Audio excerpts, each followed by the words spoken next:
दोस्तों, एक रात में ही गायब हो गया पूरा गांव भारत की इस रहस्यमय जगह की कहानी रोंगटे खड़े कर देगी। भारत की पारंपरिक जमीन में कई ऐसे राज दफन हैं जो कई वर्षों या कहें सदियों बाद आज भी उसी तरह ताजा और अनसुलझे हैं जितने पहले कभी हुआ करते थे। ये रहस्य कुछ ऐसे हैं जिन्हें जितना सुलझाने की कोशिश होती है ये उतना ही उलझते जाते हैं। ऐसा ही एक राज राजस्थान के जैसलमेर जिले के कुलधरा गांव में भी दफन है। ये गांव पिछले 170 सालों से वीरान पड़ा है। एक ऐसा गांव जो रात ही रात में वीरान हो गया और सदियों से लोग आज तक नहीं समझ पाए कि आखिर इस गांव के वीरान होने का राज क्या था। कुलधरा गांव के वीरान होने को लेकर एक अजीबोगरीब रहस्य है। दरअसल कुलधरा की कहानी शुरू हुई थी आज से करीब 200 साल पहले, जब कुलधरा खंडहर नहीं था बल्कि आसपास के 84 गांव पालीवाल ब्राह्मणों से आबाद हुआ करते थे। लेकिन फिर जैसे कुलधरा को किसी की बुरी नजर लग गई। वो शख्स था रियासत का दीवान सालम सिंह, अयाश दीवान सालम सिंह, जिसकी गंदी नजर गांव की एक खूबसूरत लड़की पर पड़ गई थी। दीवान उस लड़की के पीछे इस कदर पागल था कि बस किसी तरह से उसे पा लेना चाहता था। उसने इसके लिए ब्राह्मणों पर दबाव बनाना शुरू कर दिया। हद तो तब हो गई कि जब सत्ता के मद में चूर उस दीवान ने लड़की के घर संदेश भिजवाया कि यदि अगले पूर्णमासी तक उसे लड़की नहीं मिली तो वह गांव पर हमला करके लड़की को उठा ले जाएगा। दीवान और गांव वालों की ये लड़ाई अब एक कुंवारी लड़की के सम्मान की भी थी और गांव के आत्मसम्मान की भी। गांव की चौपाल पर पालीवाल ब्राह्मणों की बैठक हुई और 5000 से ज्यादा परिवारों ने अपने सम्मान के लिए रियासत छोड़ने का फैसला ले लिया।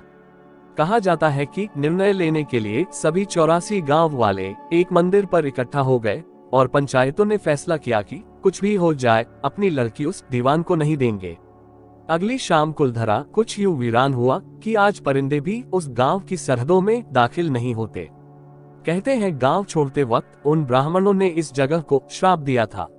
आपको बता दें कि बदलते वक्त के साथ 82 गांव तो दोबारा बन गए, लेकिन 2 गांव कुलधरा और खाबा तमाम कोशिशों के बाद भी आज तक आबाद नहीं हुए हैं। ये गांव अब भारतीय पुरातत्व विभाग के संरक्षण में है, जिसे दिन की रोशनी में सैलानियों के लिए रोज खोल दिया जाता है। कहा जाता है कि ये गांव रूहानी ताकतों के कब्जे में है। टूरिस्ट प्लेस में बदल चुके कुलधरा गांव घूमने आने वालों के मुताबिक यहाँ रहने वाले पालीवाल ब्राह्मणों की आहट आज भी सुनाई देती है। उन्हें वहाँ हर पल ऐसा अनुभव होता है कि कोई आसपास चल रहा है। बाजार के चहल पहल की आवाजें आती हैं, महिलाओं के बात करने और उनकी चूड़ियों और पायलों की आवाज हमेशा ही आती रहती है। प्रशासन ने इस गांव की सरहद पर एक फाटक बनवा दिया है, जिसके पार दिन में तो सैलानी घूमने आते रहते हैं, लेकिन रात में इस फाटक को पार करने की कोई हिम्मत नहीं करता है। कुलधरा गांव में एक मंदिर है जो आज भी श्राप से मुक्त है। एक बावड़ी भी है जो उस दौर में पीने के पानी का जरिया था। एक खामोश गलियारे में उतरती कुछ सीढ़ियां भी हैं। कहते हैं शाम ढलने के बाद अक्सर यहाँ कुछ आवाजें सुनाई देती हैं। लोग मानते हैं कि वो आवाज 18वीं सदी का वो दर्द है जिनसे पालीवाल ब्राह्मण गुजरे थे। गांव के कुछ मकान हैं जहां रहस्यमय परछाई अक्सर नजरों के सामने आ जाती है। दिन की रोशनी में सब कुछ इतिहास की किसी कहानी जैसा लगता है, लेकिन शाम ढलते ही कुलधरा के दरवाजे बंद हो जाते हैं और दिखाई देता है रूहानी ताकतों का एक रहस्यमय संसार। लोग कहते हैं कि रात के वक्त यहाँ जो भी आया वो हादसे का शिकार हो गया। मई 2013 में दिल्ली से भूत प्रेत व आत्माओं पर रिसर्च करने वाली पैरानॉर्मल सोसाइटी की टीम ने कुलधरा गांव में रात बिताई। टीम ने माना कि यहाँ कुछ न कुछ असामान्य जरूर है। शाम के वक्त उनका ड्रोन कैमरा आसमान से गांव की तस्वीरें ले रहा था, लेकिन उस बावड़ी के ऊपर आते ही वो कैमरा हवा में गोते लगाता हुआ जमीन पर आ गिरा। जैसे कोई था जिसे वो कैमरा मंजूर न हो। ये सच है कि कुलधरा से हजारों परिवारों का पलायन हुआ। ये भी सच है कि कुलधरा में आज भी राजस्थानी संस्कृति की झलक मिलती है। पैरानॉर्मल सोसाइटी के उपाध्यक्ष अंशुल शर्मा ने बताया था कि हमारे पास एक डिवाइस है जिसका नाम गोस्ट बॉक्स है।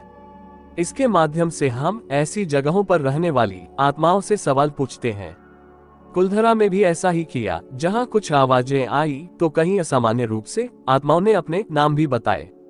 4 मई 2013 शनिवार की रात्रि में जो टीम कुलधरा गई थी, उनकी गाड़ियों पर बच्चों के हाथ के निशान मिले। टीम के सदस्य जब कुलधरा गांव में घूमकर वापस लौटे तो उनकी गाड़ियों के कांच पर बच्चों के पंजे के निशान भी दिखाई दिए। जैसा कि कुलधरा गई टीम के सदस्यों ने मीडिया को बताया, लेकिन ये भी सच है कि कुलधरा में भूत और आत्माओं की कहानियां सिर्फ एक वहम है। इतिहासकारों के मुताबिक पालीवाल ब्राह्मणों ने अपनी संपत्ति, जिसमें भारी मात्रा में सोना चांदी और हीरे जवाहरात थे, उसे जमीन के अंदर दबा रखा था। यही वजह है कि जो कोई भी यहाँ आता है वह जगह जगह खुदाई करने लग जाता है, इस उम्मीद से कि शायद वह सोना उनके हाथ लग जाए। ये गांव आज भी जगह जगह से खुदा हुआ मिलता है।